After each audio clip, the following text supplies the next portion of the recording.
the FBI, that is real, because you are the only one that never even served with the FBI prior to joining, yet we are supposed to believe that you are the greatest thing since sliced bread. I didn't ask you a question.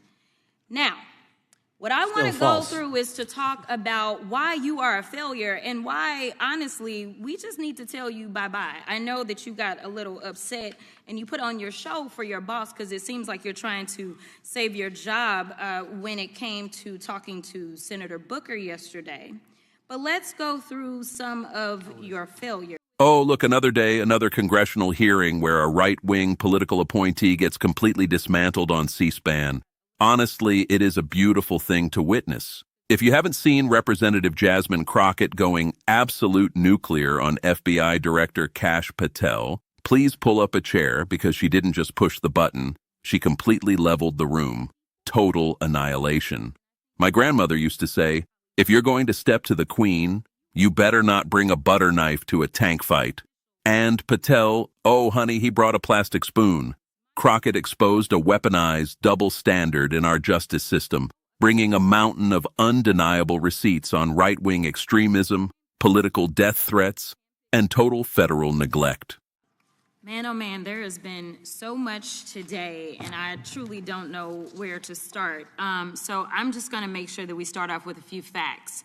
So a couple of facts that we need to make clear for everyone is that, number one, Director Christopher Wray, when he was appointed to be the head of the FBI, was appointed by Donald Trump. Now, I will agree that I definitely take issue with a number of decisions that Donald Trump makes, especially when it comes to the people that he decides to appoint to very important positions, including this one, because I did have to make sure that I wasn't going crazy. But when I say that you are the least qualified FBI director in the history of the FBI, that is real, because you are the only one that never even served with the FBI prior to joining, yet we are supposed to believe that you are the greatest thing since sliced bread. I didn't ask you a question. Now, what I want to go through is to talk about why you are a failure and why, honestly, we just need to tell you bye-bye. I know that you got a little upset and you put on your show for your boss because it seems like you're trying to save your job when it came to talking to Senator Booker yesterday. But let's go through some of your failures. So before you were even confirmed, and I think one of my colleague from Georgia, pointed out that you are already targeting career officials so that you could direct illegal firings. Mind you, these cases that you were so upset about, which are the ones tied to Trump, the cases came through his handpicked FBI director. And frankly, when people sit around and say things like, oh, you know, we're happy because now we feel safe. I don't know who feels safe in this country except for the white supremacists, because I specifically as a black woman definitely don't feel safe. And frankly, my colleagues have been real nice to you today, and I applaud them, but I don't have the same demeanor because I know that multiple colleagues on this side of the aisle have faced death threats.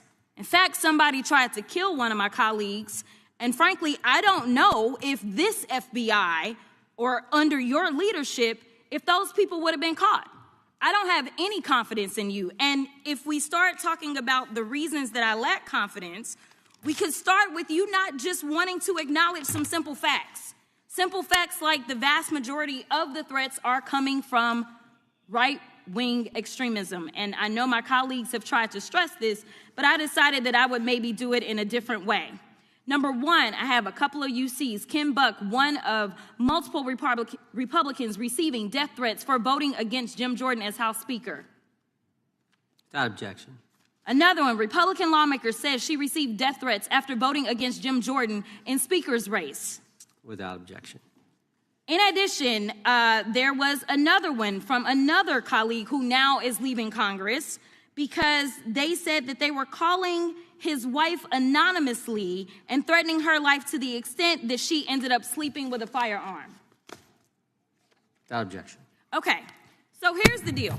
How are we supposed to have confidence when you're sitting up here telling the Senate yesterday that it will take you 14 years before you can get the FBI fully staffed to do their jobs. You're also now redirecting resources so that they can go and play ICE agents on the streets. You're getting rid of your most qualified people, and even when it came down to somebody that you consider to be a friend, you were posted up having some fancy dinner to the extent that you posted not only once erroneously, you posted twice erroneously as it relates to catching somebody, and then you want to go and say, let me take a victory lap.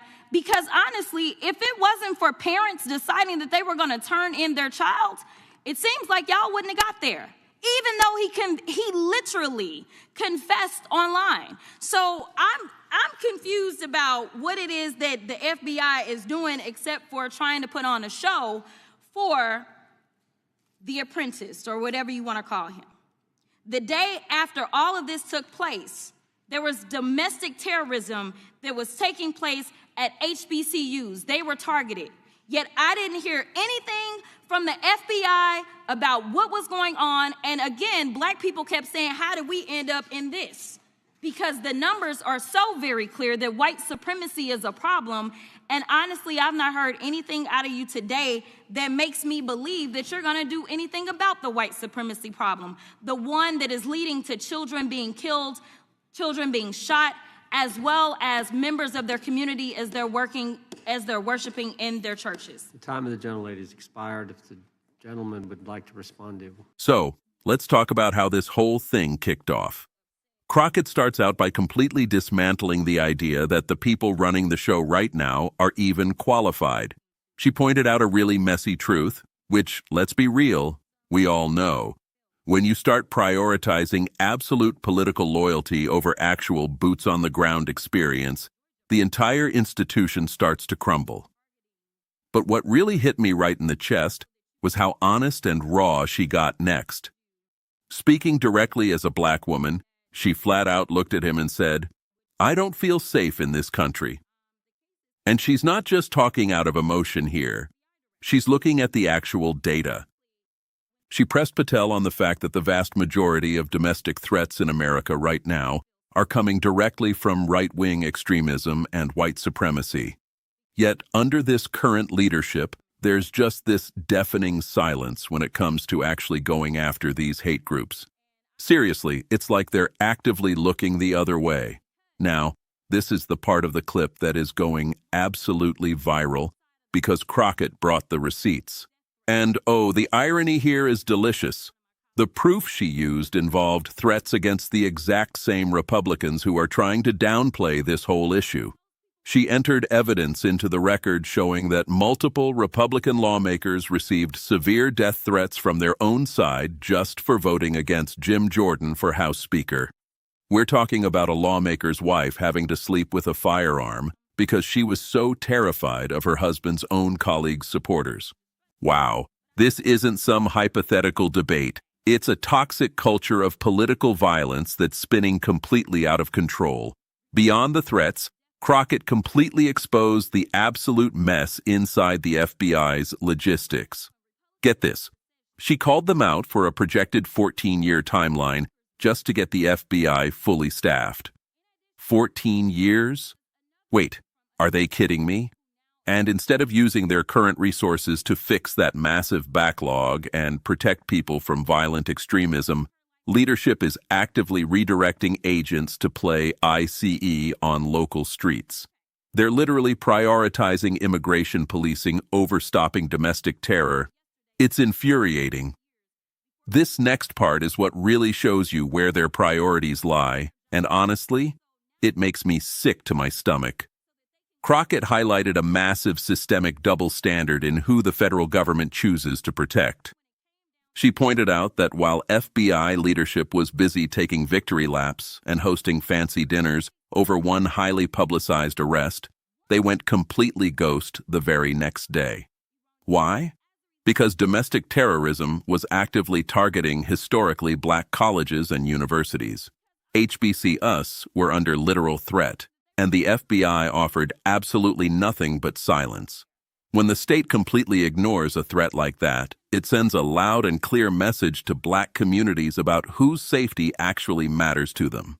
It proves they care way more about PR wins than protecting vulnerable students from white supremacist threats. It's just devastating. Crockett brought the heat because people's lives are actually on the line. And God, we need more leaders who refuse to back down. What stood out to you the most from this exchange? Was Crockett's questioning backed by the facts, or do you think Patel answered the toughest concerns? Share your perspective in the comments below. I read them all.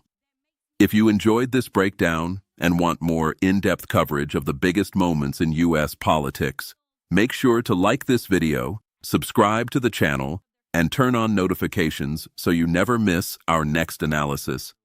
Thanks for watching, and I'll see you in the next video.